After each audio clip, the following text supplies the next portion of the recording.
बिस्मिल्लाहिर्रहमानिर्रहीम। यौम आशूरा 10 मुहर्रम अल हराम को कैसे मनाया जाए,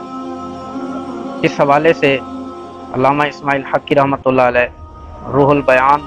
जिल्द 4 में और अल्लामा मोहम्मद अमीन इब्न आबिदीन शामी अलैहि रहमा रद्दुल मुहतार जिल्द 3 में जो कुछ फरमाते हैं, मैं उसका खुलासा अर्ज़ किए देता हूँ कि यौम आशूरा 10 मुहर्रम अल हराम को ना तो खवारिज और नवासिब यजीदियों इब्न ज़ियादियों की तरह यौम मसर्रत और यौम ईद के तौर पे मनाया जाए और ना ही शिया और रवाफिज़ की तरह यौम आशूरा को यौम मातम के तौर पे मनाया जाए, बल्कि राह एतदाल पर कायम रहते हुए अहले सुन्नत व जमात का दामन हाथ से ना छोड़ा जाए।